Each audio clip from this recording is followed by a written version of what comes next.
E agora vem o nosso Marcelo Lima aí com uma trajetória surreal. Boa noite para todo mundo, é um prazer aí falar com os amigos. Obrigado pelo convite. O David, o Matheus, prazer falar com os amigos aí, o Danilo, o Sandro. Bom, acho que eu represento a ala mais maluca aí da turma. Eu sou formado em administração de empresas, comércio exterior e marketing, mas minha especialidade mesmo é criar novas ideias, né? E a gente brinca que a gente fazia startup antes de saber que isso chamava startup. Eu me lembro que ali já no começo da minha trajetória na faculdade, eu criei uma agência chamada Mundo Universitário, que o objetivo era trabalhar com as universidades. E nessa época, todo mundo chamava a gente de maluco. Inclusive, mandar um abraço para o Thiago aí, que estou vendo que está aí também na conversa. Ele era meu sócio na época, foi um grande apoiador. E a gente entrava nas empresas e falava, olha, eu tenho um público aqui super interessante, chamado universitário, é o público ideal para você atingir sua marca, os seus produtos. E todo mundo falava, não, vocês são malucos, universitário não tem dinheiro, não quero gastar esforço e recurso com isso. E lá nos idos de 1998 a gente teve que se provar diversas vezes.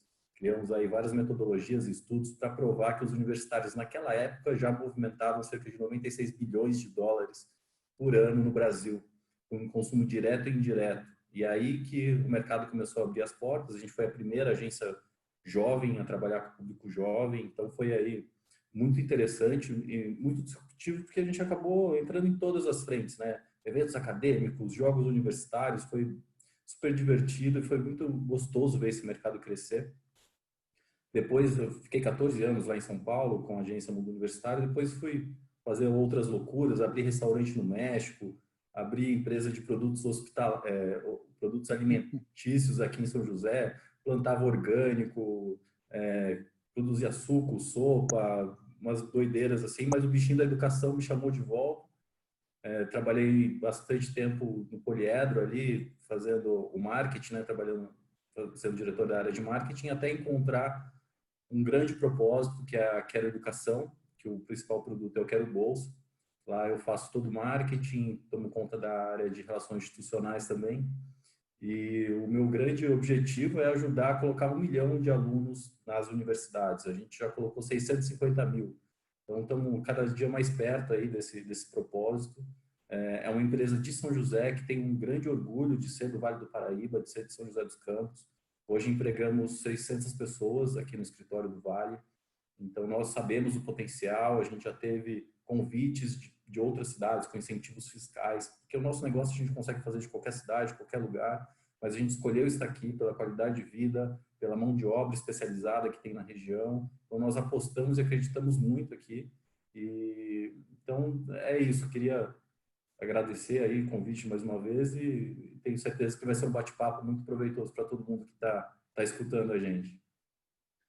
Pô, show de bola, né, galera? Já viram que a conversa vai ter uma profundidade legal, porque a gente consegue unir as duas pontas, né? De quem busca startup, de quem está realizando, e também e por isso você precisa ter essa provocação.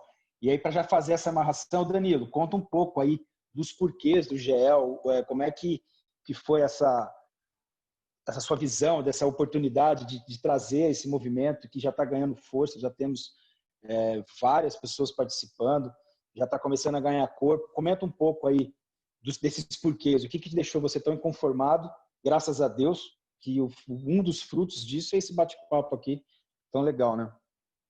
Exatamente, Davi. Bom, a gente já se conhece, né? Eu também sou joseense e como muitos joseenses, eu fiz aquele ciclo de me formar aqui nos colégios da cidade e partir para São Paulo, fazer faculdade, e lá fiquei em carreira solo por 12 anos também, onde eu trabalhei com varejo, telecomunicações, e retornei para São José faz mais ou menos 5 anos. Quando eu retornei para São José, eu percebia que a cidade tinha muito potencial, mas faltava marketing, né? A gente brinca aí no bastidores que às vezes falta marketing para São José. Uma cidade com IDH altíssimo, né? Grandes indústrias, um poder aquisitivo muito alto. Você vê que é uma cidade limpa, moderna, com uma frota de veículos nova, condomínios residenciais excelentes, mas a área de serviços ela parecia andar um pouco mais devagar, né? A gente ficava vivendo aqueles mitos, né? São José é a cidade que fecha McDonald's, São José é muito industrial, São José é muito perto da praia, é muito perto de Campos, é muito perto de São Paulo, então as pessoas vão para lá consumir e não consomem aqui. São José, outra hipótese, né, muito levantada. São José tem muita gente de fora, então as pessoas guardam dinheiro durante a semana para gastar no fim de semana na cidade natal. E a gente começou a abraçar esses mitos e começou a viver eles, né? E eu também tenho a oportunidade de ser sócio da Risoteria Vila Lobos, ali no Vila Ema, e ali era o meu laboratório. É onde eu via entrar e sair pessoas e analisava o perfil das pessoas. E um belo dia eu comecei a perceber que entravam pessoas mais jovens no restaurante, consumiam mais, consumiam melhor no sentido que tinham mais conhecimento culinário, conhecimento de vinhos, tinham referências diferenciadas de quem foi para fora, morou em São Paulo, morou em outras cidades, até mesmo fora do país, e voltava para a cidade e começava a exigir de São José serviços diferenciados. Uma agência como a Papaya, com um propósito diferenciado, um restaurante diferenciado, um cabeleireiro, um spa, uma loja de roupas com conceitos mais gourmet, né? Como muitas coisas aí surgiram gourmet nos últimos anos, mas que a cidade necessitava. E aí eu comecei a minha busca. Onde estão os outros Danilos? Né? Onde estão os outros empresários da região aí de 20 a 40 anos?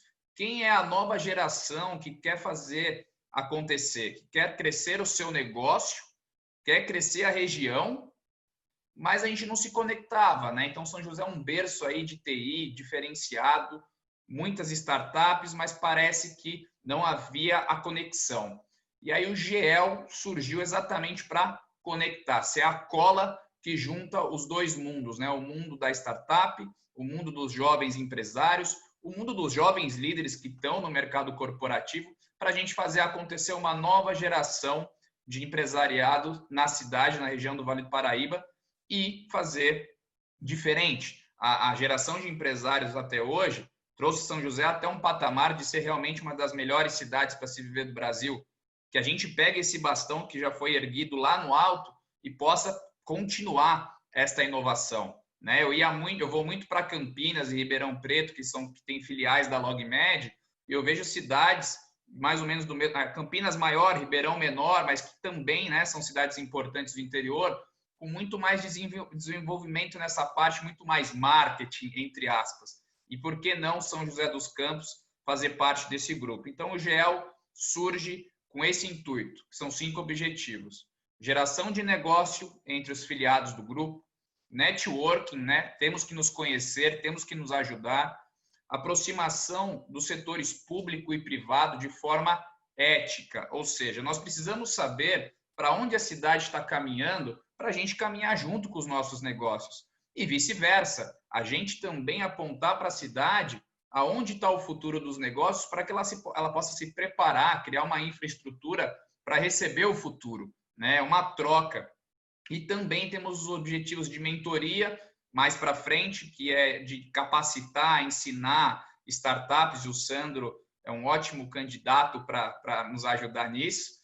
E a parte de eventos mesmo, uma parte mais social, onde a gente pode trazer convidados de diversos segmentos para vir conversar um pouco com os jovens empresários da região. Então, o GEL é isso. Para quem não conhece, o Instagram é a nossa rede social mais ativa hoje, é @grupogel, J-E-E-L. Lá você pode entrar, se cadastrar e dia 2, inclusive, de junho, dia 2 às 7 da noite, eu vou estar lá online tirando dúvidas de quem quer participar do grupo. Então, acho que a gente vai poder falar mais sobre o GEL aí durante a noite. Vou passar a palavra para o Sandro e para o Marcelo um pouquinho. Tá fazendo essa conexão aí, Sandro, você falou aí que você já recebeu 6.000 startups para analisar, que engajou 60. Como é que é esse processo? Eu tenho muita curiosidade, eu tenho sonhos, né? Acho que todo mundo, quem nunca pensou em ter uma startup, não existe, né? Eu acho que O cara, quando ele já é meio inquieto, conformado, ele já pensou alguma coisa. Na prática, como é que é o desafio? Conta pra gente assim, como é que é a sua rotina dentro desse contexto. Eu acho que pode ser uma pergunta de todo mundo aí. Sim, é muito interessante, né? Assim, esse mundo de startup, ele gira muito no relacionamento e nas conversas, né? Então, uma boa parte do meu dia a dia, ou eu posso dizer da minha semana a semana, é conversar com investidores, conversar com aceleradoras, tá? Conversar com incubadoras e conversar com outras empresas de pessoas que fazem a mesma coisa que eu, né? Isso tanto aqui como nos Estados Unidos. Eu tenho uma boa conexão também com Israel e com Singapura, né? Europa, ainda estou mexendo um pouco lá na Europa. Então, no dia a dia, como que chegam essas 6.000? Chegam através dessa rede, né? Elas chegam através dessas conversas. Então, a gente está o tempo inteiro eu estou falando para eles, olha, na Embraer eu estou olhando isso, isso, isso. Aqui eu estou olhando em saúde, eu estou olhando, que não tem a ver com a Embraer, eu estou olhando isso, isso, isso. E de tempos em tempos eu vou participar. Então, eu estou sempre, por exemplo, lá no Darwin, em Santa Catarina, né? Estou sempre lá em Floripa, que é um dos principais locais do Brasil. Estou sempre com a Lei ali no Parque Tecnológico, entendendo o que está acontecendo, conversando com as startups, vendo o que está vendo. Estou sempre com a Embrapi, que é um Instituto Brasileiro de Investimento em Inovação e Tecnologia, né? Estou sempre duas vezes por ano no Vale do Silício e Boston. Estou sempre passando por lá para poder gerar nas aceleradoras, para ver o que está acontecendo, etc. Né? E aí as startups vêm chegando. Além disso, ainda tem toda a parte proativa, né? Então, lá dentro da empresa, nós temos uma série de problemas que podem ser resolvidos com startup. Uma série de problemas. E eu passei os 3 últimos anos corrigindo os processos internos para ter certeza que a Embraer dava conta de contratar startup, fora fazer os investimentos, né? Então, lá o jurídico é acertado, agora compras é acertada lá rapidinho para contratar e para trazer. Depois que a gente acertou isso, começou a vir muita demanda. E aí eu volto aqui, eu ativo de novo a rede, conto para todo mundo. Falo, gente, ó, tô de olho nisso, nisso, nisso. Tô de olho nisso, nisso, nisso. E vai chegando. Então, isso é o que é interessante do ecossistema de startup, é que ele se chama ecossistema porque é todo mundo junto. Isso é muito legal. Então, todo mundo ajuda todo mundo. Especialmente as que estão nesse começo, né? Depois que vai crescendo, claro que continua ajudando, mas a gente ajuda mais do ponto de vista de investimento. Então, um dia, eventualmente, Marcelo, vou rodar uma série J aqui, né, Sandro? Você está sabendo de algum investidor que tem um capital para rodar a série J? Ou pode ter uma startup de alguém que fala, pô, tem uma tecnologia aqui de data lake para você usar aí na sua manufatura. Tem espaço aí na Embraer? Pô, às vezes não tem na Embraer, mas tem lá na Gerdau, que é meu amigo. Se não tem na Gerdau, tem na Fiat, né? Então, a gente se conhece, todo mundo se conhece. E todo mundo conversa. Então, esse é um lado do jeito que é o dia a dia. Agora, eu vou falar para você, assim, é apaixonante, né? Porque eu lido com nova tecnologia o tempo inteiro, né? E é muito interessante. E o que está sendo mais interessante está sendo ver a evolução rápida do Brasil. Eu comecei a mexer trabalhar com startups final de 2015, começo de 2016. O Brasil não tinha nada, era terra devastada. São José já tinha, porque São José tem um tipo de startup diferente, que é startup de hard science, que eu chamo, são startups mais de muita alta tecnologia, né? Então aqui já tinha, mas o Brasil inteiro não tinha nada. Hoje a gente vê o Brasil vibrando e a gente vê o ecossistema crescendo, né? Então, um pouquinho aqui, aí a gente vai continuando batendo papo, né? Um pouquinho aqui de como que é esse dia a dia, né? E que tipo de startup que interessa. Fala, Sandro, como você escolheu 60? Depende do A pergunta era objetivo. essa. Depende do objetivo. Então, por exemplo, aqui para os startupeiros de plantão, né? Se eu estou olhando para um processo da empresa e eu quero comprar um serviço de uma startup, eu quero uma startup que esteja com a tecnologia redondinha e madura, né? E para poder pegar, eu chamo de plug and play. Faço plug and play. Se eu não faço plug and play na empresa que eu trabalho, na Embraer, eu vou falar para o meu amigo lá do Hermes Pardini, como eu falei, da Gerdau, da Fiat, da Mercedes-Benz, falar, gente, tem uma startup para vocês aqui, esses caras são legais, né? Então, assim, aí eu procuro prontidão. Às vezes, a gente quer buscar tecnologia, aí a gente vai procurar o hard science, aí São José está jogando super bem, né? São José é ótimo nisso, né? E às vezes a gente está procurando parceria de longo prazo. Aí é investimento. Aí a gente vai procurar o quê? Se a startup tem condição de escalar, ela vai entender Quem que é o time da startup? Pô, esse pessoal está vendendo grafeno. Aí você olha no time, você tem uma pessoa de moda e uma pessoa... Eu estou exagerando aqui o caso ao contrário, tá? Startup vende grafeno, aí você tem um cara que trabalhou a vida inteira, eu vou te sacanear, né? Numa empresa de marketing, né? E o outro trabalhou numa empresa de alimento. Não tem nada a ver, não vou investir numa startup dessa, entendeu? Um pouquinho só disso. Aí você pode perguntar aqui, a gente vai explorando, e para todo mundo que está aqui, a gente vai explorando tudo isso. Mas eu olho sempre o time, tá? Sempre. O time é o mais importante de qualquer startup. A pluralidade das pessoas? Deixa eu aproveitar e fazer uma pergunta para o Vai lá, Sandro. Aquela educação nasceu ali nas salas de aula do ITA, né? Você ainda vê que a maioria das startups elas saem das universidades? Você ainda vê que esse grande movimento, ele ainda é bem latente, ele vem nascendo ainda dentro das salas de aula? Não, hoje não, Marcelo. Hoje as startups, aqui no Brasil, é um pouco de sala de aula, mas o movimento de empreendedorismo está pegando o pessoal recém-formado, né? E o pessoal que está saindo de empresa. Tá, aqui também é um fenômeno... Desculpa, a maioria tem 40 anos, né? A média de sucesso de um empreendedor é de 40 anos no mundo. E isso segue a tendência dos Estados Unidos. Então, nos Estados Unidos, as startups, via de regra, elas vão ter pessoas ali de 7 a 8 anos de experiência, né? Quando é alguém muito novo, é porque assim, o PhD super biologista que inventou um negócio lá com o professor dele e resolveu criar uma startup, né? Que vai ser esse tipo de caso. Agora, um outro comentário. Isso é uma pena, por quê? Porque o hard science sai da universidade. Então, isso é um dos trabalhos que eu estou fazendo aqui no Brasil inteiro, faço com a Embrapi e tudo mais, e com a própria Embraer, é tentar financiar o hard science saindo da universidade. Quando eu falo hard science, eu estou falando de biologia, estou falando de fármacos, estou falando de parte de medicina, falando de avião, que é aquele que o cara desenvolveu, a moça desenvolveu o PhD, junto com outro grupo, né? E isso daí gera uma oportunidade de ser uma startup de sucesso. Eu acredito que isso começa a voltar. Boa parte das startups que hoje estão de muito sucesso é de gente que criou as suas universidades, criou a sua tese lá no mestrado na década de 2000. Né? Só para trazer hoje. O último, daí eu paro de falar, tá bom, Marcelo? Vou parar de falar. Tem uma startup do Covid, ela chama HiLab. Tá? Não sei se ouviram falar, é o teste do sangue.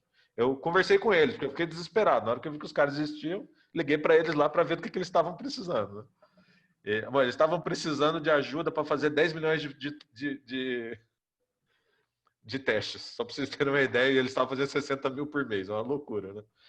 Nasceu de pesquisa de mestrado e doutorado do pessoal em 2003. E só agora que eles conseguiram vir a fazer o trabalho. E receberam uma rodada de investimento de 20 milhões em outubro do ano passado. Isso deu um gás aí para eles. Interessante. Ô, Sandro, tem uma pergunta que talvez você tenha respondido, mas qual que é o seu processo para analisar forecast e ter insights sobre as startups promissoras? Uma pergunta da Leihine. Por exemplo, você falou, agora eu estou em saúde. Existe como é que é? Agora eu vou para a saúde. Como é que é feita essa construção desses caminhos? Olha, um primeiro ponto é entender quais são as necessidades do mercado. Né? Então, em saúde, eu passei aí, aproveitando que eu estou de férias da Embraer nesses 2 meses, né? Quase todo mundo está. Eu passei os últimos 2 meses conversando com médico, com clínica, com laboratório, com hospital, né? Entendendo primeiro o problema da cadeia. Esse é um lado. Então, a gente tem que entender para que a startup serve e qual o problema que ela está resolvendo, para poder ver se realmente eu tinha tecnologia para isso. Então, eu ainda estou... nós, né, tem um time grande no fundo aí que a gente está estruturando, a gente ainda está entendendo. Mas a gente sabe, por exemplo, a gente partiu do grande problema. Brasil, 200 bilhões de dólares de gasto com saúde por ano. Ineficiência, acima de 60%. Pronto. Macro problema está desenhado. Agora vamos começar a trabalhar nisso. Aí você tem problema de fila, tem uma série de outros problemas. Tem problema. Agora vamos olhar do ponto de vista tecnológico. Então a gente começou a estudar, e aí, gente, tem bases de dados especializadas em startups, tá? Várias bases de dados no mundo. Vou falar uma de graça para todo mundo, Crunchbase. Se divirtam-se na Crunchbase. Se vocês assinarem a Crunchbase, eu asseguro que vocês vão saber 50% do que está acontecendo em startup no mundo. Né? Então, a Crunchbase é o tipo de um crowdsourcing de startups. Então, mas eu tenho acesso a outras que a gente paga, né? E a gente ali começa a estudar o tipo de tecnologia que está indo e quais são todas as tecnologias, que nível de maturidade que está cada uma delas. Isso é possível a gente ver assim, poxa, tem um dado de tecnologia genômica, está começando a bombar agora, né? Começando a sair, inventou o CRISPR lá nos Estados Unidos, tal, não sei o quê.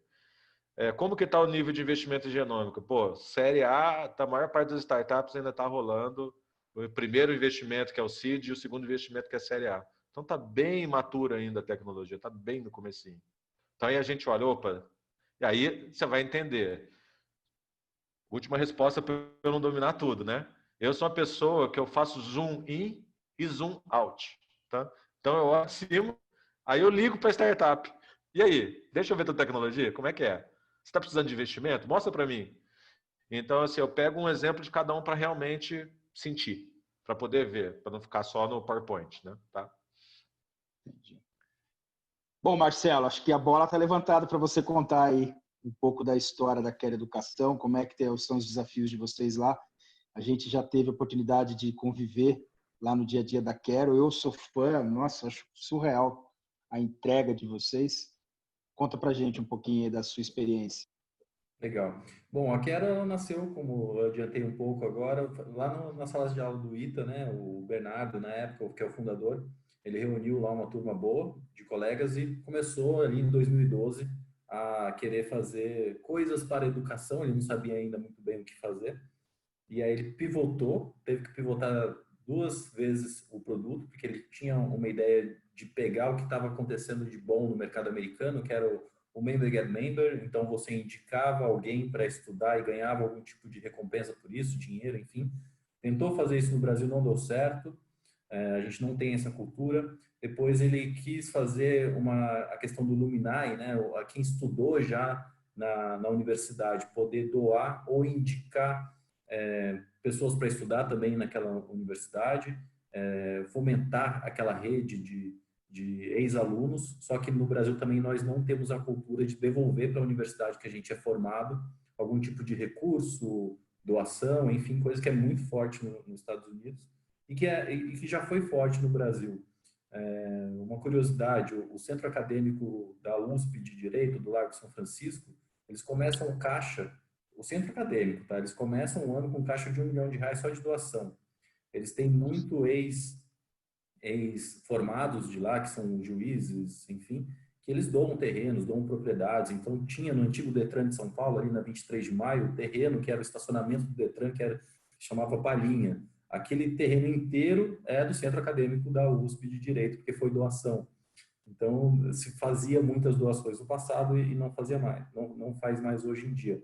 E aí, o que aconteceu? A gente viu que o mercado ele tinha ali uma deficiência de ter carteiras vazias em salas de aula. Poxa, você começar, né, a turma que começa um semestre, que começa a universidade, vai a turma até o fim. Então, tem a necessidade de você preencher a sala e colocar todos os alunos ali desde o começo, desde o primeiro semestre. E a gente viu que a taxa de ocupação do mercado era de 50%. Então, 50% das carteiras estavam vazias. A gente falou, bom, a universidade, eu loto suas salas, eu preencho suas salas, só que você tem que abrir mão de parte da sua receita. E com isso a gente ajudou as faculdades a encontrar qual que é a porcentagem ideal para cada turma, para cada período de cada turma. E a gente colocou tudo isso, disponibilizou de graça para o aluno, né, pela internet. Então o aluno ele não precisa comprovar renda, ele não precisa comprovar condição social, ele vai lá no site do Quero Bolsa e ele acha ali uma boa oportunidade para ele. Para você ter uma ideia, hoje nós temos no site do Quero Bolsa cerca de 2,5 milhões de ofertas de bolsas de graduação, pós-graduação. Agora a gente começou também a trabalhar com escolas, ensino básico, ensino médio, então a gente está querendo pegar toda a vida do aluno e fornecer algum tipo de benefício para ele, né, estudar mais e melhor. Muita gente ainda dropa a faculdade, deixa de estudar por algum motivo, e o maior motivo é financeiro. Então a gente sabe que esse é o principal ajuda que as pessoas têm que ter hoje, é financeiro. Outro dado importante, hoje no Brasil, só 18%, aumentou um pouquinho, mas só 18% dos adultos que teriam idade para estar formado na universidade, né? Então, os adultos com mais de 20 anos, só 18% tem faculdade concluída. É um índice muito baixo comparado a outros países, inclusive em desenvolvimento. Então, a gente tem uma mão de obra pouco qualificada. Então, a gente sabe que quando a gente está ajudando a colocar um aluno na sala de aula, a gente está ajudando o país como um todo, o Brasil.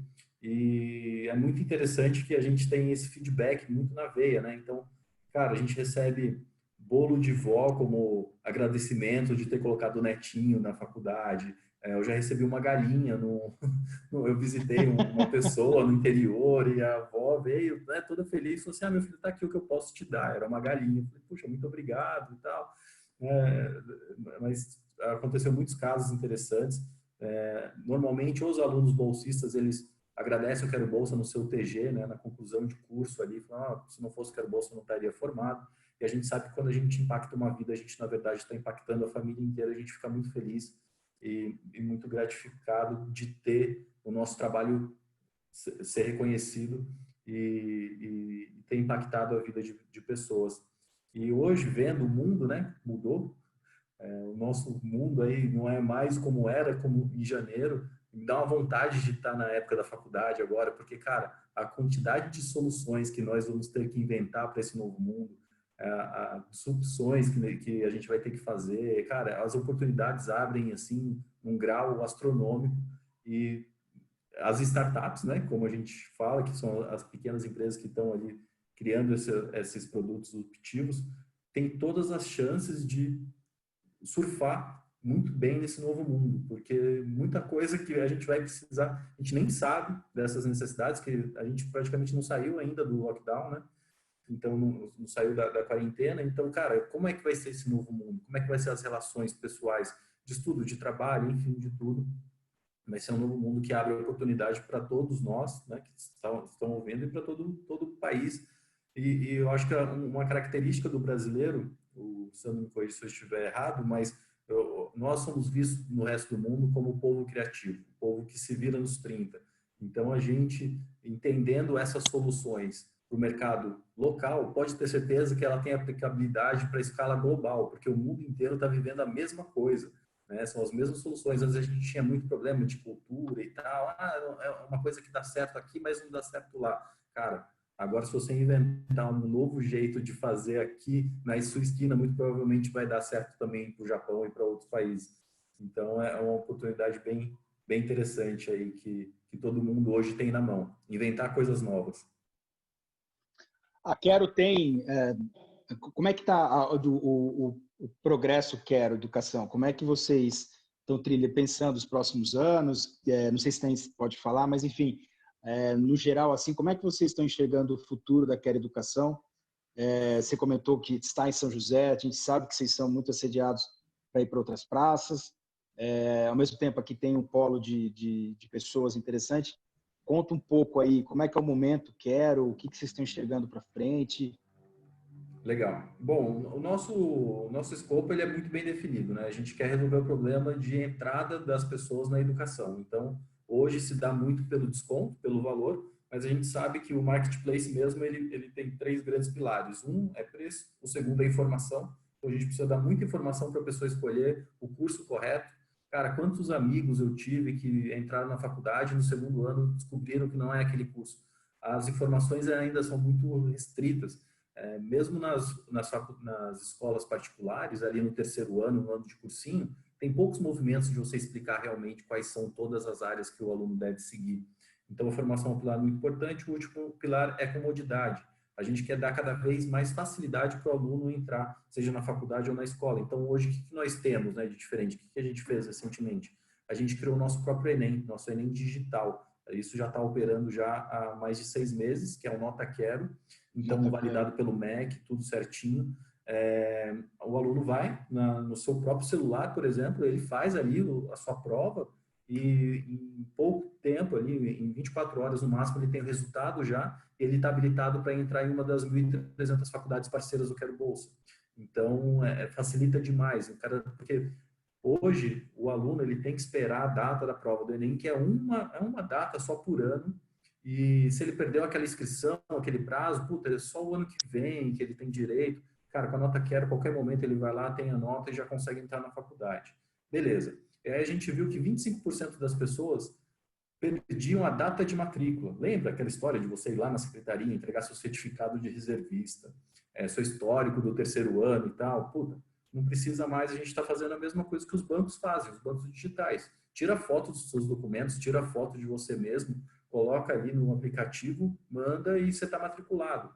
Então, a gente aumentou a quantidade de entrada de pessoas, trazendo facilidade, né? Então, a gente está tentando cobrir esses 3 pilares. Recentemente, também, a gente adquiriu uma empresa que faz a mesma coisa que nós fazemos para o ensino superior, só que para o mercado de escolas, que é o Melhor Escola, hoje está dentro do grupo da Quero Educação, e a gente está também agora indo para esse lado. E a gente sabe que vai chegar o momento da gente fazer a internacionalização e ir para outros países. A gente foi convidado em 2018 para ir para o México, pelo governo do México, de abrir a Quero lá no México, porque é um mercado muito parecido, um mercado educacional. E a gente sabe que tem México, Índia, enfim, países que abraçariam essa cultura, mas a gente ainda quer ficar o pezinho no Brasil ainda, sabe, solidificar antes de dar um passo maior. Curiosidade, quando a gente vai lá para os Estados Unidos e tenta explicar para os investidores, né, como é o mercado de educação, cara, eles não entendem, porque o mercado de educação é outra história. Como assim vocês pagam desconto, mercantilização da educação? A gente gasta muito tempo dos nossos pitches de 5 minutos explicando o que é o mercado de educação brasileiro para depois falar do negócio da Quero. Então, eu acho que eu dei uma resumida aí quais são os nossos roadmaps e é onde a gente está vendo quais são os nossos objetivos. Mas, cara, a gente consegue trabalhar em qualquer... com qualquer universidade do Brasil e do mundo. Não precisa estar fora de São José para isso. A gente tem escritórios em Fortaleza, em São Paulo, em outras cidades, mas a gente sabe que a base está em São José porque aqui a cidade tem muito a oferecer, tem qualidade de vida, tem mão de obra qualificada e tem as pessoas que a gente contrata de fora quando vêm para cá para trabalhar na Quero, elas não querem mais sair. Elas falam, nossa, puta, a qualidade de vida minha aumentou demais, a cidade é linda, maravilhosa. E a cidade é muito hospitaleira, né? Porque está acostumada a receber pessoas de fora. Então, todo mundo se sente muito abraçado, não tem aquelas histórias, por exemplo, vou dar um exemplo só, tá? Não porque eu tenho nada contra, mas Curitiba, mercados mais do sul, cara, é muito difícil de você mudar para começar uma nova vida, que o povo é super restrito, não te dá bom dia, não é hospitaleiro. E aqui em São José a gente tem outra realidade. Então, é bem gostoso de estar aqui e desenvolver empresas aqui na região. Legal. E Danilo, falando de GEL, como é que você, primeiro, chegou nesses dois convidados? Conta um pouco disso e fala um pouco sobre o GEL. Como é que faz para o critério de participação? Como é que está sendo essa construção? E fala um pouco também do seu negócio, que analisando aqui, está de um lado tem essa pegada startup, inovação, e você com logística, como é que você inova em logística? Como é que você imagina também o futuro dos seus negócios nesse contexto de corona, com inovação, com tecnologia pura? Fala um pouco sobre isso aí. Então, vou começar invertendo aí a sua pergunta, porque é muito interessante, né? A gente ouve o Sandro com a visão de investidor, fundo, e aí o Marcelo contando a trajetória de uma vez startup, né, de sucesso. E eu me lembro do começo da LogMed também, há 11 anos atrás. Eu estou há 5 na LogMed, mas ela tem 11 anos, né? E naquela época era ainda muito restrito o acesso a investidor anjo, a fundos de investimento de startup, né? A gente tinha que usar o empréstimo do banco. Tinha que pegar aquele hot money com taxas de juros altíssimas, né? A Selic naquela época lá, 10%, 12%. E isso era um grande impeditivo também para o empreendimento brasileiro, né? Você já largava ali cheio de dívida, né? Eu até costumava falar assim e o Brasil era muito burocrático, então você imagina uma pessoa que guardou ali o capital da vida inteira para abrir um pequeno negócio, uma loja de roupa, por exemplo.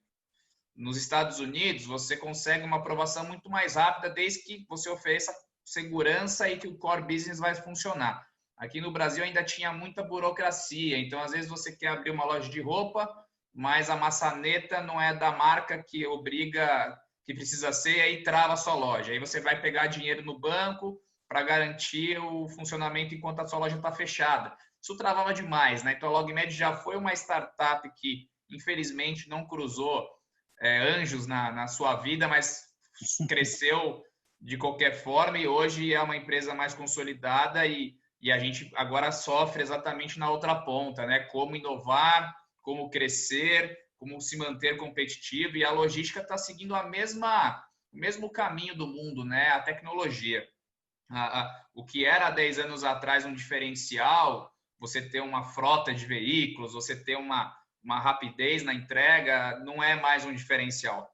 Agora é a qualidade da informação, é a rastreabilidade, é a sinergia com que você pode atender mais de um cliente ao mesmo tempo, né? Então, o controle logístico ele é muito importante. As grandes transportadoras que estão no Brasil hoje, geralmente, elas cresceram de caminhoneiros que foram bem-sucedidos nos anos 70, 80. Então, ele foi bem-sucedido, foi comprando frota, e com os méritos dele se transformou em uma transportadora. A LogMed ela já não é mais uma transportadora, ela é solução logística e, mais especificamente, solução hospitalar, né? Então, a gente faz diversos serviços ali entre a ponta do cliente, que é a multinacional ou o distribuidor, e o hospital que precisa receber esse produto.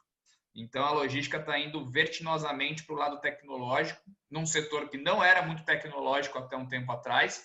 Então, eu vejo uma ruptura nos próximos 5 anos muito grande, né? E a empresa que continuar naquele modelo de frete, tabela de frete, caminhão, vai se tornar uma commodity e não sei como vai competir nesse novo mundo que o Marcelo muito bem falou.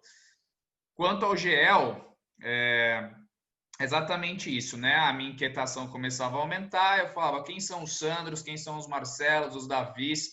Fiquei muito tempo fora da cidade, não conhecia as pessoas, e quando eu falava com as pessoas, elas também não conheciam, né? Não existia uma unidade. Então, eu fui procurar grandes pessoas que conectavam, né? Pessoas que tinham aí mais tempo de cidade ou que trabalhavam em profissões que atendem maior número de pessoas. A gente tem o cabeleireiro em comum, o Alex, né? Que ajudou muito a gente a conectar muitas das pessoas. E eu senti que tinha um gap, né? Faltava alguém dar o primeiro passo, né? Um gap de juntar essas pessoas. Falei, bom, então eu vou dar um primeiro passo, vou buscar pessoas que têm esse mesmo direcionamento, que acreditam na missão da GEL, e está indo muito bem, né? A gente tem alguns membros e agora estamos abrindo para afiliados. Eu até vi que tem uma pergunta aqui, que são os critérios, né? Bom, na verdade, o GEL é um grupo muito novo, a gente vai na live do dia 2 iniciar oficialmente aí a entrada de novas pessoas, mas em resumo, você tem ali alguns critérios básicos, né, para você ser um membro, um filiado ou um convidado da GEL. Os membros geralmente precisam já ter empresas que faturem aí 1 milhão por ano, né, ou sejam cargos de diretoria e gerência em grandes multinacionais, e os membros eles participam de reuniões, eles organizam as diretrizes do grupo. Os filiados, que eu acredito que vai ser a massa mais poderosa do grupo e a massa que vai fazer mais pela cidade e pelo grupo, porque é onde entra 90% das pessoas, são todos os empreendedores que a gente tem falado, né? A pessoa que está começando, a pessoa que tem uma startup que já está rodando um faturamento contábil, mas precisa de ajuda, precisa crescer. Os autônomos, né? Que tem empresas de arquitetura, engenharia, corretor, advogados, salões de cabeleireiro, todo mundo que é autônomo ou microempreendedor que precisa se conectar, podem ser filiados também da GEL, ou convidados, pessoas que talvez não entrem nesses critérios, mas possam participar de eventos específicos. A ideia é ter uma agenda bem democrática e que traga conteúdo para todo mundo na proporção devida. Pô, show de bola. Davizão, deixa eu fazer uma pergunta aqui. O Danilo, muito intrigante aí o detalhe, né, do cabeleireiro em comum com o Davi. Uma boa. Mas, cara, eu acho que em São José tem muito disso, né? Você até me ajudou aqui a formatar o tema que eu queria puxar, em relação às pessoas, né? Então, no Vale tem tudo, sei lá, algumas coisas que me chamam a atenção no discurso de vocês três. O Sandro, ele olha as pessoas da startup, né? A startup tem que ser inovadora, tal, tudo bem, legal, mas quem é o time que está entregando aquilo, né? Quais são os conhecimentos, habilidades, atitudes, né? Daquele time da startup? Eu entendo que você falou algo muito parecido, que também no sentido de quem faz parte do GEL, quem que é o empreendedor, né? Quem são os Davis, né? Que você fez o exemplo aí. Então, quem tem essa energia de crescimento, contribuição, e realmente vamos valorizar aqui, então, esses comportamentos, habilidades e atitudes também do empreendedor, né? Vejo o Marcelo aí também na Quero Bolsa, escolheu São José dos Campos porque tem mão de obra competente. Então, assim, nesse pilar pessoas,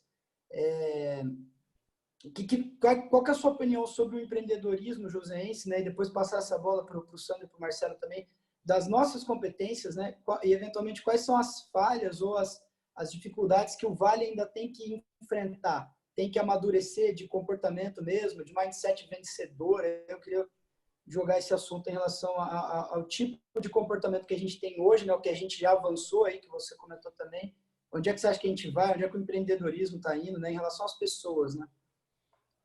Muito boa pergunta, Matheus. E eu também acredito que os negócios são primeiramente feitos de pessoas, né? Antes de processos e recursos e inovação, tem que ter um bom time.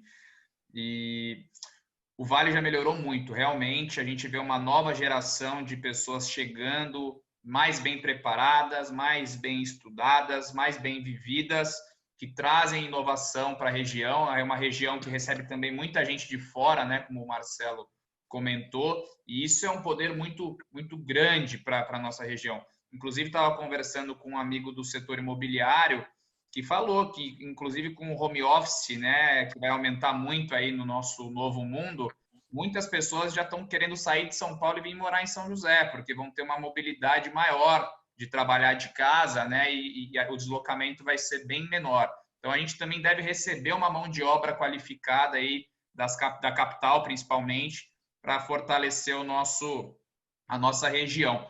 A mão de obra, como o Marcelo falou, eu concordo com ele, a educação é um grande problema no nosso país ainda, né? E ela é a base para que a nossa mão de obra não seja tão qualificada em algumas especialidades. Mas eu acho que realmente São José, quando você analisa frio e cruamente, temos a geografia a nosso favor, o IDH a nosso favor, uma economia forte. Temos, né, a UITA, que é uma faculdade que forma aí profissionais de primeira linha, e sem contar os hubs de TI, que eu acredito que estejamos entre os 3 maiores do Brasil hoje em inovação e TI. Então, a gente está numa posição privilegiada. Eu, como sou formado em marketing, eu gosto de falar que falta é marketing para a gente, né? Todo mundo fala bastante de Campinas, de Ribeirão Preto, mas e o marketing de São José, né? A gente tem que se apropriar do nome dessa cidade e trazer conceitos e se apropriar de palavras como inovação, empreendedorismo, tecnologia e trazer isso para a cidade, né? E se apropriar desses termos para começar a construir essa percepção na mente das pessoas, tanto os joseenses quanto quem mora fora.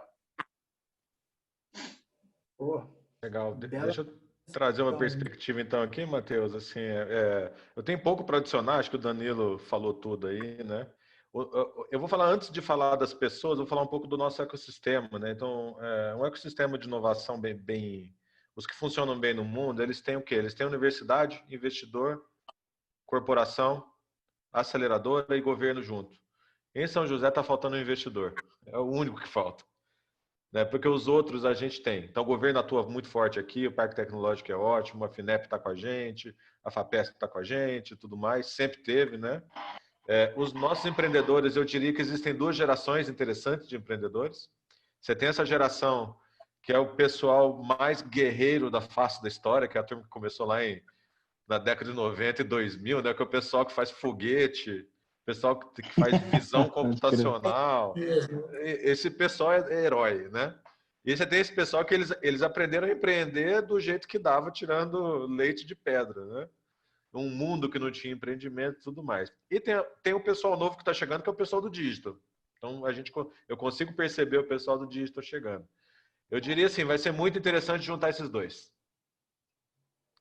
Juntar os dois, porque o pessoal do dígito é aquela cabeça para frente, vamos crescer, vamos escalar, tal, não sei o quê, mas eu não tenho tecnologia direito. Aí o outro cara do outro lado, assim, pô, tô cheio de tecnologia, mas não sei escalar, né? Então, assim, isso aqui seria um negócio muito interessante, a gente começar a juntar isso, né? Quando eu penso em São José. Investidor, eu espero que eu ajude a resolver esse problema. Então, essa é uma das missões minhas. Tem Eu investidor ia falar local. isso. Eu vou passar para o pessoal aí, então, né? Né? É trazer investidor para cá. Porque a gente, do ponto de vista tecnológico, eu acho que não tem ninguém parecido. É claro que São Paulo é maior, o Rio é maior, né? Mas a formação universitária que a gente tem aqui, a concentração tecnológica de São José, ela é ímpar. Né? Não sei se vocês viram um reporte da Endeavor. A Endeavor é o principal, vamos dizer, a principal ONG, ela é uma ONG de empreendedorismo no Brasil, né? E a Endeavor qualificou São José como a cidade mais inovadora do país. E no nó disso tudo está a nossa capacidade de fazer as coisas. Tá? Então, o que pode tornar a gente diferencial, Matheus? É um ponto que eu acabei não contando, mas eu fiquei 2 anos no Vale do Silício. Então, eu aprendi do americano como que ele é. Né? E talvez seja um ponto para a gente começar a ter assim, a gente já sabe fazer as coisas, a gente tem tecnologia hard, a gente tem tecnologia de TI, sabe trabalhar com modelo de negócio. Tem uma diferença, né? No Brasil inteiro, como o mercado brasileiro é grande, ninguém pensa em ir para fora. A maior parte das pessoas está cuidando do mercado brasileiro. O empreendedor do Vale do Silício, ele quer conquistar o mundo de saída. Ele não tem vergonha de falar isso. Ele começa lá em São Francisco. Normalmente pequenininho, vende tudo ali, ele começa ali. Mas ele tem o sonho dele é sempre muito grande. Eu desafio, então, todo mundo a sonhar. Eu trago esse... se eu trouxer, assim que a gente conseguir trazer investimento para cá, essa vai ser a busca dos empreendedores que querem conquistar o mundo. Né? E aí a gente começa a girar a roda aqui, porque capacidade a gente tem de sobra. Né? Você mistura um pouco a cultura, né, Sandra?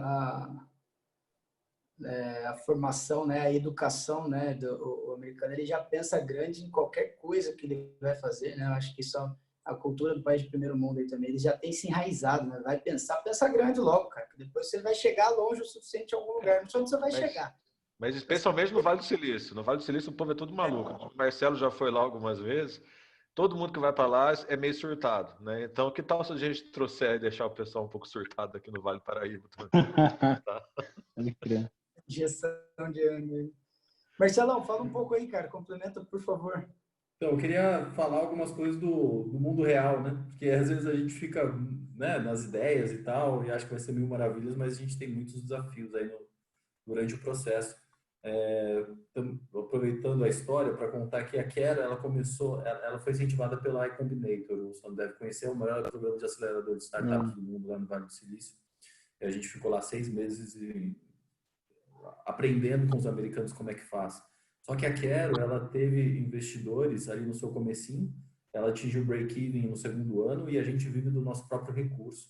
Por isso que vocês não veem grandes propagandas do Quero Bolsa aí. Eu gostaria muito de fazer, gostaria de ter uma verba de marketing infinita, mas eu tenho que fazer com que o próprio recurso da empresa alavanque aí os recursos de marketing, ao contrário de outras realidades que a gente tem, inclusive em São José. Por exemplo, a Buzzer acabou de receber um investimento de 300 milhões do SoftBank, um banco japonês que está acostumado a investir fundos perdidos não é fundo perdido, né? Mas as startups que não têm a velocidade, não têm o compromisso de dar lucro a curto prazo. Então, vamos lembrar, Uber não deu lucro ainda, temos muitos exemplos de empresas que ainda não estão dando lucro e tem os investidores ali bancando.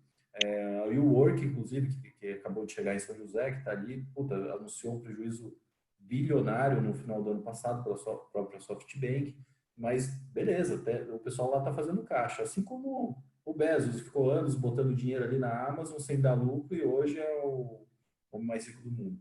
Mas a gente tem que fazer, né, as coisas acontecerem nas próprias pernas. Eu vejo que São José tem uma característica bem peculiar, que a gente tem várias São José dentro da mesma cidade. Então, a gente tem o pessoal lá de Alto de Santana, que é quase o povo mineiro, né, que a gente brinca ali, que está pertinho ali de Minas e tal, que tem uma característica.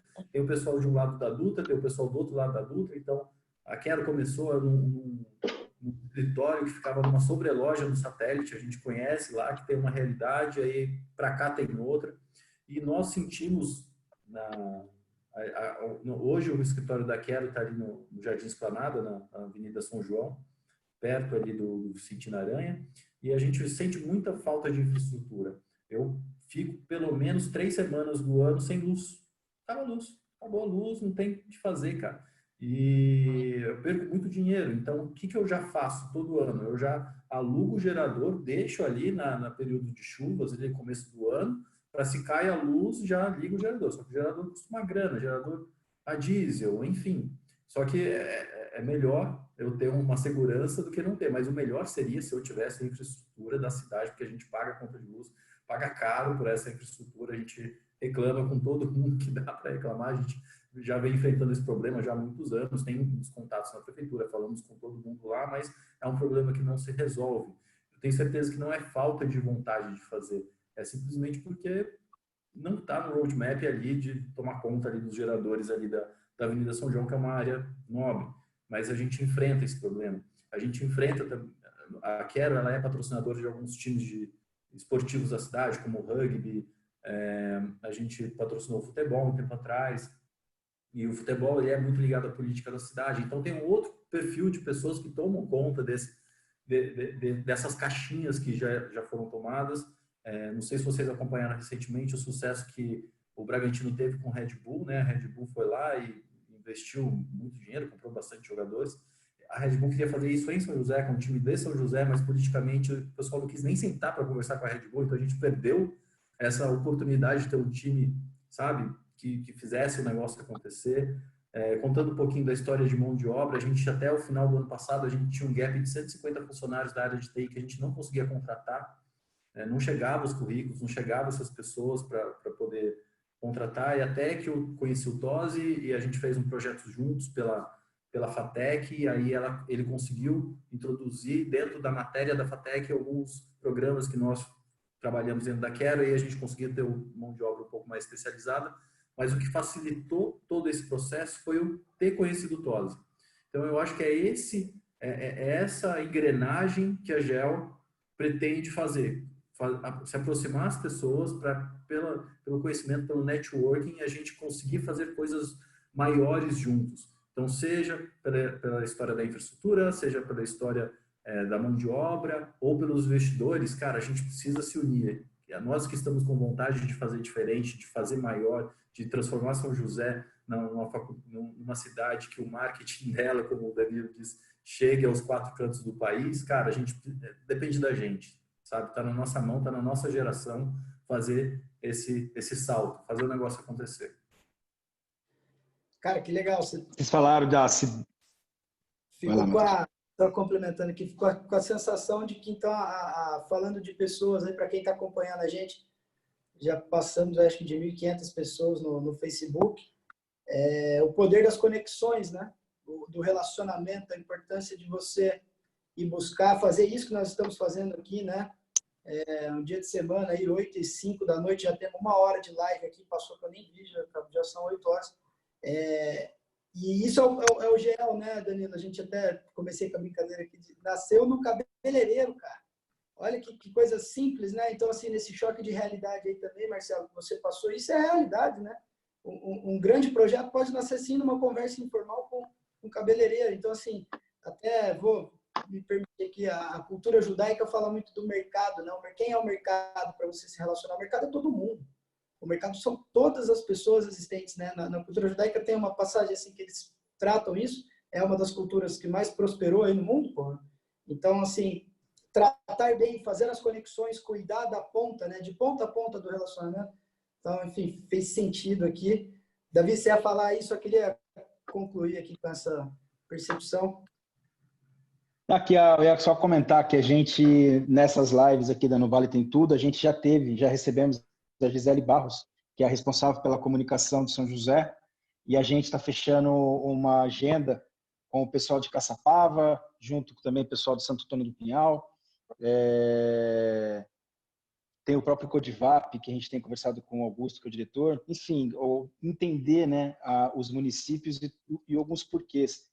E nas conversas, assim, fica muito claro que por mais que exista a comunicação, né, do público, não existe aquele caminho, o do contar a história, efetivamente. É mais, são ações que parece que são independentes de um contexto geral a cidade, não, a cidade, sei lá do que vai ser a definição de se apropriar disso. São José, obviamente, se apropriou da aviação, né, também, a Embraer está aqui, CTA, ITA, INPE, mas a inovação veio com muita força por causa do belíssimo trabalho do Parque Tecnológico, mas realmente, né, a cidade de ter também essa quebra de paradigma dentro da comunicação, de como realmente contar essa história, porque faz sentido, sim, temos uma estrutura de uma cidade muito bem organizada, uma série de falhas. Pô, eu não sabia dessa, Marcelo. Passar 3 semanas com... Eu já vi o gerador na frente, muitas vezes, para que tem gerador aí? Eu imaginava que é pelo tanto de gente que tem lá, mas nunca passou na minha cabeça que seria pelo fato de luz. A gente fica na agência sem luz também, com bastante frequência, dá uma desanimada. E, enfim, então essa provocação do contexto da cidade, do conseguir se comunicar de uma forma eficiente, né? E aí, nesse contexto, até mais uma pergunta para que vocês aí consigam trazer para a gente. O que vocês acham que vai ter de novidade num contexto, as mudanças comportamentais, do consumo em geral, até fugindo um pouco, de repente, da atuação da Quero ou da lógica com o Danilo? Acho que o Sandro talvez deva ter uma enxurrada de informação, coisas que chegam. Como é que vocês estão enxergando aí o pós-corona, esse novo momento? Olha, Davi, eu li uma matéria muito interessante de uma jornalista chamada Laurie Garrett. Ela ganhou bastante notoriedade. Em 94, ela escreveu um livro sobre pandemias. Ela já, né, colocava esse perigo da humanidade. E ela ganhou notoriedade quando ela previu como o mundo ia se adaptar com o HIV, quando a AIDS, nos anos 80, começou a assolar, né, a população e o medo das pessoas. E ela falou, bom, nós vamos voltar ao normal, só que o nosso normal nunca mais vai ser igual. Né? Assim como o 11 de setembro, depois do 11 de setembro, a gente voltou ao normal, mas a gente nunca mais entrou num prédio público sem passar por um raio-x. A gente nunca mais conseguiu voar de avião sem passar por umas 3 barreiras de ID, né, RG. A gente nunca mais conseguiu adentrar os lugares sem fazer cadastro. Então, provavelmente, o corona vai nos trazer aí alguns obstáculos, eu diria, relacionados à higiene e segurança. Né? O meu sócio viajou recentemente para Porto Alegre e falou que os hotéis estão se adaptando. Então, as mesas de café da manhã têm um acrílico no meio das mesas, né? O buffet, para quem tem restaurante por quilo, provavelmente vai ter que migrar mais ou menos por aquele modelo de bandejão de empresas, né? Alguém servindo o seu prato e separado também por um acrílico. Então, eu acredito que a área de segurança e limpeza vai ser bem modificada, né? Como 11 de setembro aumentou muito a questão de segurança nacional, a gente vai ter aí uma parte de segurança sanitária muito aumentada. E enquanto não tivermos a vacina e distribuir para 7 bilhões de pessoas, eu acredito que a máscara também vai se tornar um acessório de vestuário. Cada um vai ter aí 5, 6 máscaras de várias cores e a gente vai se habituar a utilizar a máscara em ambientes públicos até por um bom tempo, eu diria. Uma provocação aí para ir para o lado startup. Eu estava lendo também uma matéria que estava, obviamente, trazendo especulações, né? Que a pandemia ela já está fazendo repensar dos Ubers da vida, né? De compartilhar carro, porque agora o compartilhar não faz tanto sentido, né? Então, como é que vai funcionar Uber, compartilhamento de carro, os coworkings, que eram coisas que estavam dominando mesmo o lance, porra, os carros, você não precisa ter carro, você pode alugar um carro, você pode Uber, você pega lá o Ubi, no seu nome lá, que tem até em São José, o cowork estava numa pegada muito forte. Como é que fica tudo isso agora? Volta, não volta? Olha, tudo que eu vou colocar aqui é achismo, tá, Davi? Mas eu vou colocar achismo, mas também primeira parte vai ser achismo, mas a segunda parte já vai ser baseado no que eu estou vendo de volume de investimento, tipo startup que começando a surgir nesses 3 meses para cá, tá? Não é surgir, elas já existiam, mas de repente foi hora de tirar projeto da gaveta, né? Então tem muito projeto sendo tirado da gaveta. Não acho que o Uber vai mudar e vai continuar existindo, vai continuar sendo compartilhado, né? E por que eu não acho? Porque tem muito a ver que eu vou falar no final que as startups de segurança de saúde começaram a aparecer. Esse negócio chama Health Security. Então está começando a acontecer muito no Brasil, nos Estados Unidos, na Europa. Então todo tipo de tecnologia que existia em universidade de repente ficou viável. E por que ficou viável? Porque agora o mundo inteiro vai aplicar. Então antes era uma tecnologia, por exemplo, uma espécie de spray que você joga e mata tudo, ou uma lâmpada ultravioleta que passa matando tudo ali no ambiente, né? Ou você tem roupa já antimicrobiana, tem inclusive empresa em São José que faz isso, né? Então você pode ter roupa que não vai pegar micróbio. Então o que eu acho? Eu estou juntando isso por causa do Uber, porque lá no Uber, naturalmente, você vai poder entrar, vai ser o lugar mais seguro para você entrar. Vai demorar, vai chegar um dia que vai acontecer isso. Então, eu vejo essa adaptação. Assim como quando aconteceu a AIDS, teve toda a adaptação à AIDS no mundo. Né? Que foi o que o Danilo falou. Assim como quando teve o 11 de setembro, teve uma adaptação no mundo inteiro, nos aviões e tudo mais. Então, eu vejo essa adaptação acontecendo e vejo principalmente pelo surgimento das startups.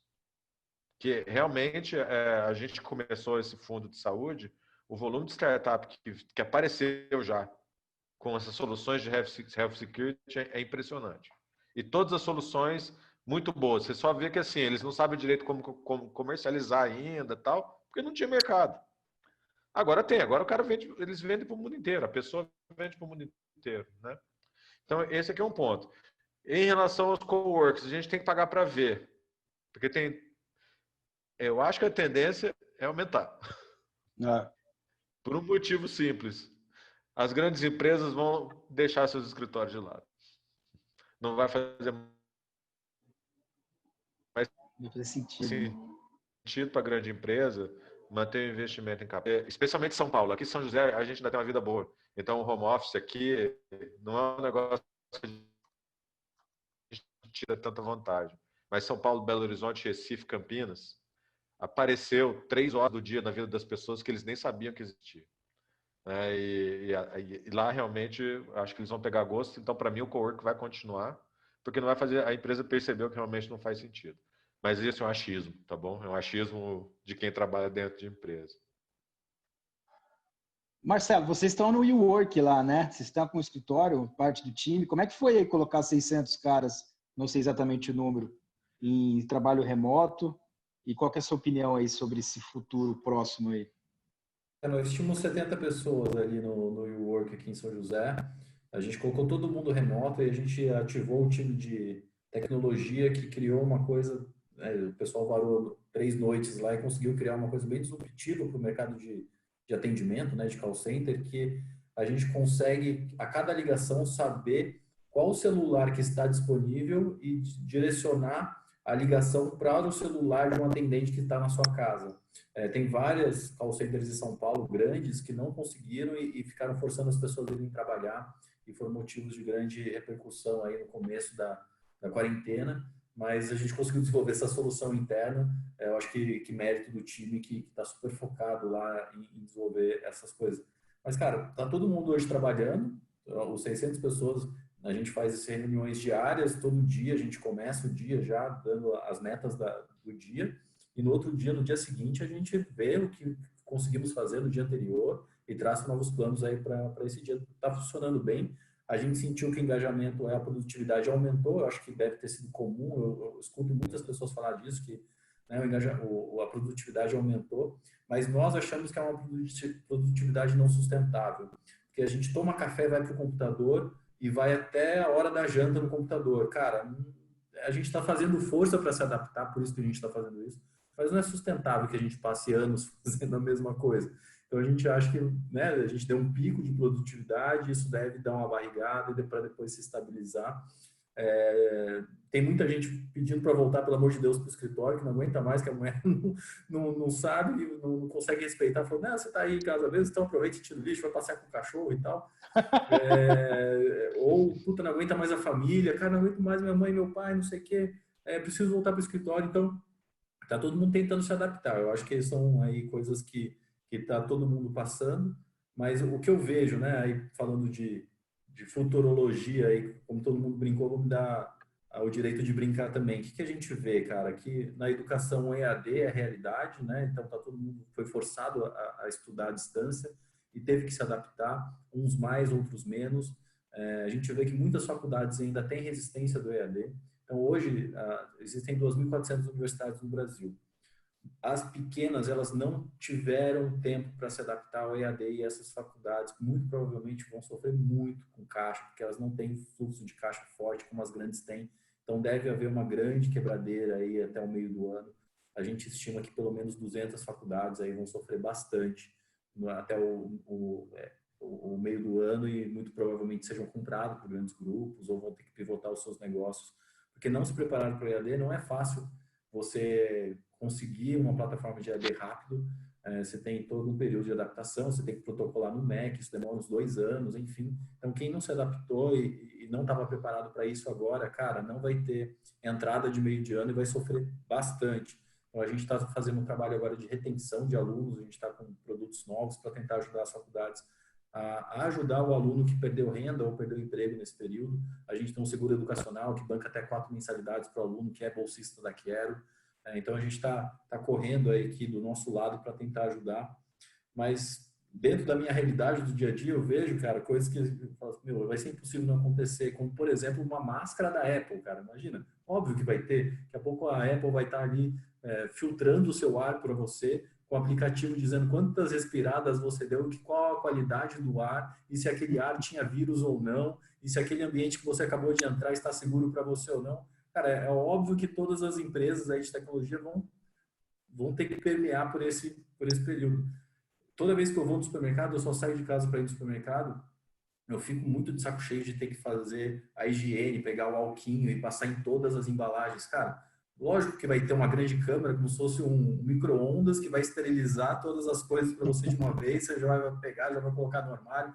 Então é aquilo que a gente comentou, né, cara? A criatividade, as soluções que vão vir nesse novo mundo vão ser incríveis, vão ser tudo permeando aí essas soluções que está todo mundo hoje pedindo, para facilitar a vida da gente, né? Porra, com certeza. Ô, Sandro, conta aí pra gente alguma coisa que você está recebendo de ideia. Não estou brincando, mas você comentou no começo que voltado para a área da saúde, já tem muitas iniciativas tão diferentes assim, ou você acredita que isso ainda leva mais tempo? Como é que Não, você enxerga isso aí? essa convergência que o Marcelo falou ainda não começou a acontecer, mas é questão de tempo, né? O que está aparecendo agora são as tecnologias individuais, né? Então, é claro que eu tenho non-disclosure agreement assinado com as startups, eu não posso Lógico. falar, né? Mas, assim, a gente tem, como eu falei, muita solução tecnológica de desinfetar ambientes, roupas, ar, esse tipo de coisas. Tem bastante solução sobre isso. E, como eu falei, por um grande motivo que antes era muito caro e não tinha escala. De repente, apareceu a escala. Vamos pegar o exemplo da HiLab, que é aquele exemplo que eu usei no começo. Eles estavam ali, uns pilotinhos nas drogarias Araújo, lá em Belo Horizonte, que, como que é? Eles fazem, é um laboratóriozinho desse tamanho, um aparelhinho, que fica na farmácia. Aí você vai lá, ele pica o sangue, em 10 minutos ele te dá a resposta que você precisar, né? De repente, ele se vira às voltas com 10 milhões de pedidos, de uma hora para outra, né? Então, a escala chegou e aí, imagina esse tipo de coisa. Aí o Einstein conseguiu fazer algo também rapidinho, numa tecnologia muito parecida, né? Que usa inteligência artificial e tudo mais. Então, eu acho que daqui para o futuro, Davi, é a convergência que vai viabilizar essa convergência da máscara da Apple. Porque você trabalha, por exemplo, um tecido que é antibactericida, que já existe, que era caro, que agora se você fizer milhões ele fica barato, aí aparece um outro que coloca um chip ali dentro, pronto, você começa a medir isso. Então isso é uma boa oportunidade, né, que a gente vê pelo barateamento da tecnologia desinfetante, vamos chamar assim. Tá? Isso eu vi como é um ponto principal que está chegando. Pô, com certeza. Também tem a questão de teleatendimento, que estava com enrosco de legislação, que agora está sendo meio que ou vai, né? Porque senão você acaba interferindo em segmento odontológico, segmento médico como um todo. Também deve surgir algo em breve aí, alguma coisa nesse sentido, né? E eu estava conversando hoje também com o pessoal de startup da área odontológica, a questão dos seguros, que os caras já estão tendo que adaptar o seguro por causa do teleatendimento, então, porque hoje Sim. não tem nada dentro de contrato, então são muitas mudanças dentro do mesmo tema, né? Sim, sim, muita mudança. E a palavra, bom, Danilo, desculpa. Imagina, pode ir. A palavra convergência é que é o X da história aqui, né? Então, o teleatendimento, por exemplo, a gente já começa a ver uma tendência de uso de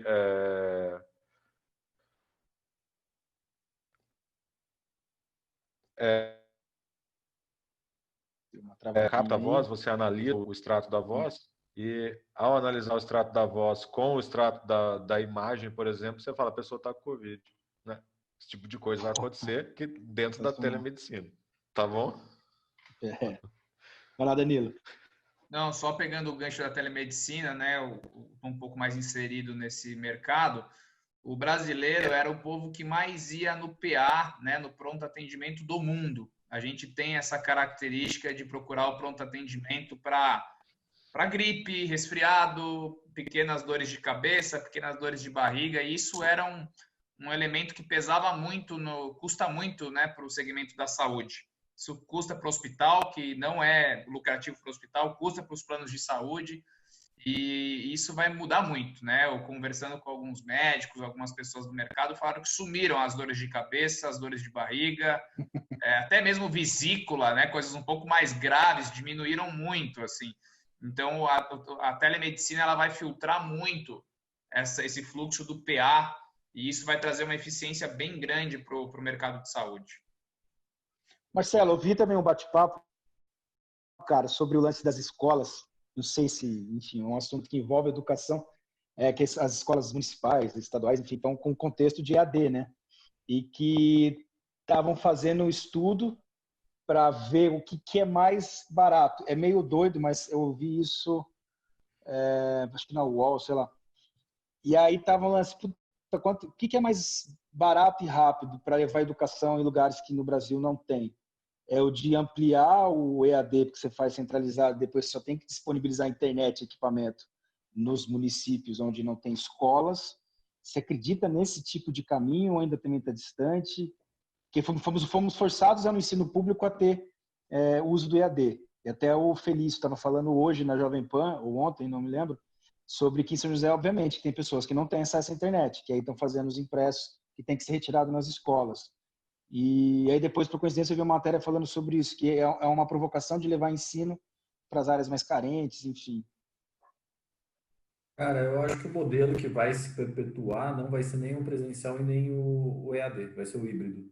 O híbrido é o perfeito, porque você tem ali a mobilidade, você tem a questão de você conseguir fazer isso em larga escala, mas você precisa do presencial. Você imagina você ter estudado nas suas escolas, estudando à distância, cara. Sua mãe fazendo feijão lá na cozinha, o cachorro latindo, seus amigos jogando bola na rua e você ali na frente do computador. Não existe. Você tem que ir para a escola pelo menos um período do seu dia, você tem que conversar com pessoas. A gente vê muito isso também nos nossos processos seletivos, tá? Às vezes a gente pega um cara que é aquele ratinho de computador que é gênio, só que ele não consegue trabalhar em time. Ele é muito bom tecnicamente, mas ele não tem habilidades interpessoais. Para você desenvolver essas habilidades interpessoais, você tem que encontrar com pessoas, você tem que ir na biblioteca, você tem que conversar, você tem que fazer trabalho em grupo. Isso é importante. Então, por isso que eu acredito muito no híbrido. Mas tem um outro fenômeno acontecendo que é bem importante a gente ficar de olho, todos nós, porque impacta a sociedade, que é o seguinte: os pais estão perdendo suas rendas ou perdendo emprego e todo mundo está tirando, quem não pode pagar está tirando seus filhos das escolas particulares e colocando nas escolas públicas. E a gente está tendo uma alta demanda nas escolas públicas, esse índice está em torno de 40%. Então, 40% das matrículas de ensino particular está indo para as escolas públicas, que têm que absorver essas matrículas em qualquer época do ano. Só que não tem vaga, não tem espaço, e aí o que o pai faz? Entra com mandado de segurança e o município é obrigado a fornecer esse tipo de solução para a família, para o aluno. E aí, como é que faz? Então, eu tenho conversado com alguns municípios que dizem o seguinte, cara, eu vou ter que pagar, porque tem um detalhe, né? Esse ano é um ano de eleição, os prefeitos não querem ficar com seus filhos queimados, então eles estão dispostos a pagar para o aluno continuar estudando na escola particular. Nossa Senhora. Legal. Como é que a Quero pode ajudar? Eu consigo fazer uma grande negociação com essas escolas particulares e oferecer um grande desconto para o município. Chegar e falar, bolsa para todo mundo que está nesse período. É bom para as escolas particulares, que vão continuar com as suas salas cheias, não vão precisar demitir professores, funcionários, enfim. É bom para o município, que resolve o problema, é bom para os pais, é bom para o aluno, é bom para todo mundo. Só tem um problema. Não tenho nenhum tipo de viabilidade jurídica para a Quero ser remunerada pelo serviço. Se a Quero não é remunerada pelo serviço, eu não presto serviço. Se eu não presto serviço, o governo tem que pagar a tabela, tem que pagar o teto. Então, a gente ainda tem muita burocracia para vencer, que a agilidade da startup e as soluções, às vezes, elas estão aí, dá para utilizar, mas a gente ainda tem uma grande máquina pública, tem uma grande barreira de burocracia para quebrar, para, na verdade, colocar à disposição um serviço que é bom para todo mundo, para a sociedade, para pai, para aluno, para todo mundo. Então, a gente, às vezes, tem que ter um governo startup, sabe? Tem que ter dentro do governo uma pasta para desburocratizar. Eu sei que, o Mano faz um trabalho excepcional aqui em São José, tenho certeza que muita gente aqui conhece ele, que ele é o secretário de desenvolvimento aqui, e ele tem esse objetivo de desburocratizar as relações, mas a máquina ela é bem pesada, é muito difícil de se fazer. Mas estamos aí, estamos trabalhando para que isso aconteça. Esse desafio que você falou jurídico, vocês devem ter enfrentado também na estruturação da Quero, mas por se tratar do privado, as decisões foram mais rápidas. Faz sentido? Sim, só como curiosidade mesmo. Tudo que é privado a gente dá conta de fazer, né? A gente tenta não depender do governo, a gente não depende do governo o máximo que a gente pode. Só que quando a gente viu essa solução, essa demanda da escola, a gente, na verdade, quis propor uma ajuda, né? Só que quando a gente viu que não ia conseguir fazer isso de uma forma... Porque, cara, nós trabalhamos com propostas de valores remunerados, né? Nós não somos ONGs. E a gente vai trabalhar naquilo que vai nos dar dinheiro e vai dar mais emprego para as pessoas. Se eu tenho aqui um produto que, beleza, vai ajudar um monte de gente, mas a prefeitura, enfim, a lei, a burocracia, o Estado não está disposto a valorizar esse tipo de serviço, beleza, eu vou continuar focado no privado e vamos embora. O que é uma pena, porque a gente poderia ajudar muitas pessoas agora. Com certeza. Bom, galera, estamos chegando aí 1h30 de live. Agradecer a todo mundo que está por aqui. No Face já passamos aí de quase 3.000, estou atualizando aqui, visualizações. A galera está mandando alguns comentários, muita gente aqui agradecendo. Eu, particularmente, adoro esse tema. Eu ficaria 5 horas com vocês aqui. Sandro, tem uma pergunta, e aí depois a gente pode caminhar aí para começar os encerramentos, para também deixar o pessoal curtir a família. Quem tem uma ideia, uma startup, como é que chega no Sandro ou não é no Sandro direto? Como é que faz? Eu recebi essa pergunta no privado no WhatsApp. Tem alguns colegas do ITA também, inclusive, caras que já trabalharam com startups. O Ricardo também, Águia, está assistindo aqui. Ele foi sócio de um cara que começou dentro da Quero, da Stark Bank, que é o Rafael, que é conhecido de vocês lá da Quero, e hoje está lá com a Stark bombando. Sandro, como é que funciona isso aí? Como é que chega? Dois jeitos. Dois jeitos, tá? Sandro, tá ouvindo?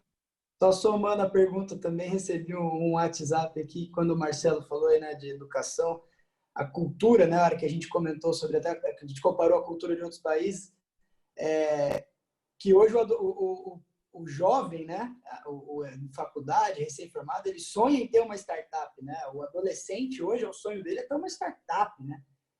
Antes era ter uma banda. Então, um consultor nosso de marketing que fala, cara, quando eu tinha 15 até uns 18 anos, eu queria ter uma banda só, eu queria tocar rock and roll, cara, tocar no intervalo lá do colégio e tal. E hoje o jovem quer ter uma startup. Então, assim, em cima da pergunta do Davi também, como é que a gente se adapta, né? Falando da máquina pesada, do governo também, é uma nova cultura, a gente tem que se adaptar, isso faz parte dos próximos anos aí, da formação do jovem, de trabalhar a cabeça, a cultura. cultura, né, em relação a isso. Não sei se somou ou não, mas acho que tem a ver. É difícil responder essa daí, viu, Matheus? Isso daí é o seguinte, é sangue de empreendedor, né? Então, tem gente que é empreendedor, tem gente que não é. Eu acho que é tentar descobrir se é, né? Então, a gente consegue ver, a gente que trabalha com startup, só de conversar a gente já sabe quem é e quem não é. Porque a gente vê na ação, na conversa, no jeito e tudo mais, né? Pessoalmente, para ver como que é, eu só digo uma coisa, vai e tenta. Tenta fazer, especialmente enquanto está na faculdade. Está na faculdade ainda, se der tudo errado, depois você vai descobrir que não é um empreendedor e vai trabalhar numa empresa. Mas Não eu, tem como alguém que é pró-empreendedor, então, por favor, todos tentem. Todos tentem, porque o mundo está aí, né? E não esqueçam que é em time, ninguém é empreendedor sozinho. Lembra que eu falei que a gente busca o time. Então, se você não... Vamos pegar agora, sem fazer maldade com a turma de marketing aqui, porque a gente tem 3 aqui, são 3-1, né? A coisa vai ficar feia. Se você é formado em marketing e você quer fazer uma startup de tecnologia, procura um CTO, uma pessoa que conhece de tecnologia para te ajudar. Você quer fazer saúde, procura um médico. Então, você tem que se juntar com as pessoas para poder montar o time, porque a gente precisa, sim, da pessoa de marketing. Especialmente São José, viu? Todas as startups de São José precisam de gente de marketing. Então, procura um time, sempre em time, e começa o mais rápido possível e procura capacitação tecnológica para dar conta do que você quer fazer, tá? Independente se é seu ou se é do seu parceiro. Quero voltar agora, até esqueci da primeira pergunta aqui, Davi. Como que chega em mim? Né? Como que chega em mim? Então, gente, isso aqui é o seguinte, LinkedIn, demora até 2 semanas para responder, mas eu respondo para todo mundo, tá bom? É simples, direto, o canal é aberto. E se tem uma proposta melhor, né? Vocês conversando, por exemplo, aqui em São José, todo mundo conversar com a Lê, lá do Parque Tecnológico, vai chegar em mim também. Então lembra que eu falei que faz parte de uma rede? Então, se tiver gente que não é de São José, lá em São Paulo, se conversar no Cubo, no Inova, se conversar no Oxigênio Aceleradora, no State, a Startup Farm vai chegar em mim. Fala assim, tem alguma coisa para a Embraer? Chega em mim, vocês não se preocupem. Se você chegar na aceleradora local perto de vocês, vai chegar em mim também. Né? Mas o LinkedIn é o primeiro caminho. Tá? Fácil assim. Show de bola. Show de bola. Bom, galera, caso alguém quiser fazer algum comentário adicional, queria ir agora para os encerramentos, no recado final de vocês, já antecipando o agradecimento. Está muito rica essa discussão aqui, tem uma galera acompanhando também.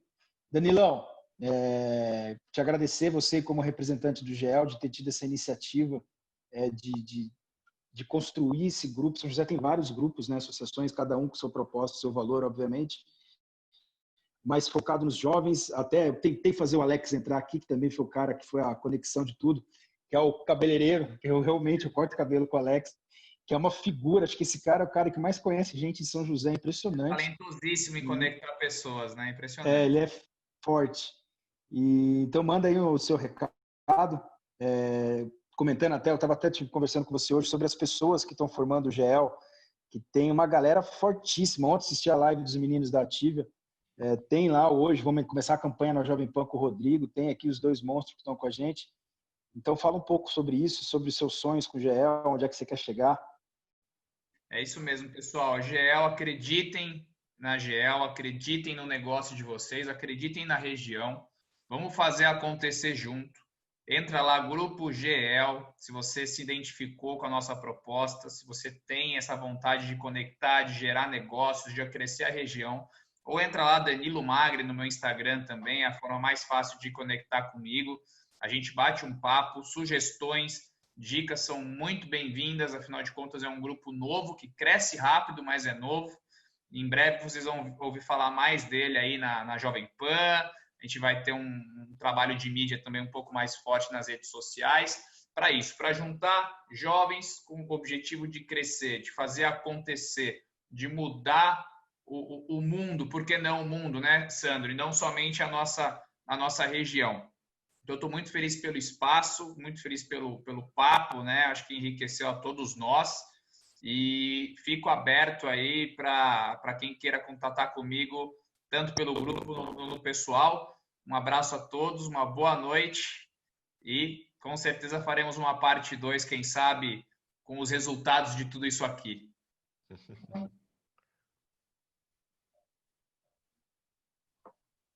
Sandrão, se quiser mandar o seu recado final aí.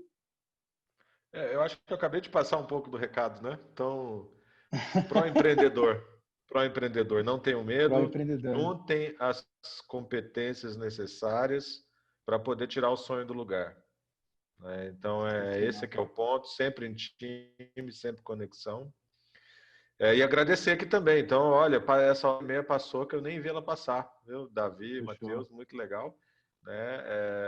E vamos trabalhando para São José. Obrigado, agradecendo. Legal, da minha parte, que também agradecer aí a participação, muito bom, muito gostoso aí conversar com os amigos. E espero que quem esteja ouvindo aí a gente tenha se inspirado de alguma forma. Acho que a gente está aqui disposto a conversar e compartilhar experiências, porque da mesma forma que o empreendedor não faz uma startup sozinho, precisa de um time, nós como sociedade a gente precisa se unir para fazer o nosso ambiente mais proativo, melhor, por isso que a gente precisa se unir. Então, se você tem aí uma vocação a empreendedorismo, a startup, a se juntar a pessoas que estão dispostas a fazer também mais pela cidade, se junta ao grupo aí, porque vão ser bem-vindos. E um abraço especial para o Alex, que conectou todos nós aqui. O Alex é tão bom que ele consegue cortar cabelo até de quem não tem direito. Então, puta de um cabeleireiro bom, indico ele, que ele conectou e fez toda essa brincadeira aqui acontecer. Pode crer. Bom, o meu recado aí também é agradecer a presença de vocês, de verdade, muito obrigado. Sei que o tempo está corrido, todo mundo com as suas famílias, com as empresas, com o trabalho rolando. E para mim fica um recado, assim, para mim o grande objetivo dessa live foi, é possível fazer. Então estamos vendo aqui o Marcelo Lima representando uma startup que é motivo de orgulho, sim, para o joseense, para o brasileiro, porque está resolvendo talvez um dos maiores problemas aí, que é a educação. E os caras estão realizando, né? Parar de reclamar também, né? Olha para frente. Como o Sandro disse, junta com amigo, junta com o colega que é do cara eu sou marketing, né? Com o cara, o amigo do computador, o amigo da saúde, sei lá do que for sua ideia. E um exemplo também disso é o Danilo, voltou, toca a operação, a empresa dele, uma empresa de sucesso legal, mas tá arrumando sarna para se coçar, criando um GL. E rapidamente teve um papel muito importante no início da quarentena de pegar uma carta com 5, 6 assinaturas, bateu na prefeitura de São José para ir lá conversar com o Felício. E aí, como é que vai ser a flexibilização lá do final de abril? Então, levantou da cadeira, foi e fez. Junto com o Luciano também, que teve uma participação super legal, junto com o time todo lá do GEL. Então, para quem está aqui vendo e fala, mas os caras querem o bolsa, estão lá. Não é assim, né?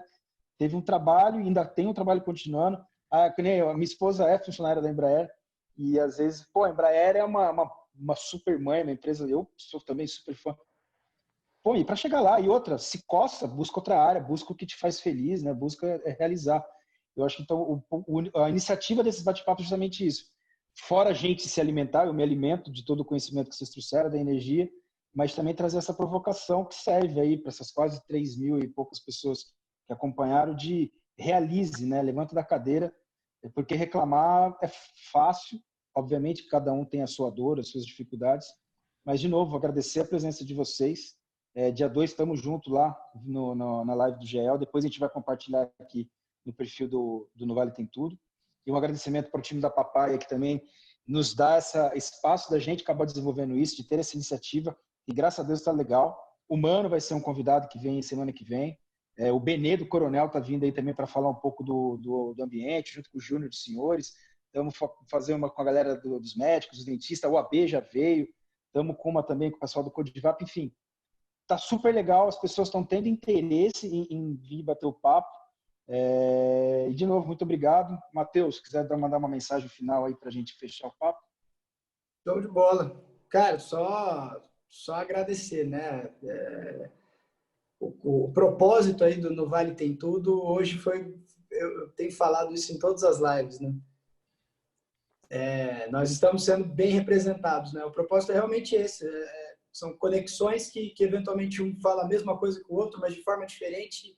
E nós estamos aqui já, hoje é a 5ª edição, se eu não me engano, 5ª edição. Um número expressivo já de pessoas que a gente atingiu, são quase 20 convidados, né? Na edição de sábado, acho que a gente fecha 20 convidados já até aqui. Então, assim, o poder da informação, né? A informação transforma. E hoje, alguns dados, algumas informações, algumas provocações, as experiências diferentes, essa soma, né? Então, o recado para mim aqui ficou muito forte aí, né? No movimento de vocês três, cada um do seu jeito, e principalmente o Danilo, aí, buscando essas conexões para ganhar força, né? Para ganhar voz. Então, cara, sensacional.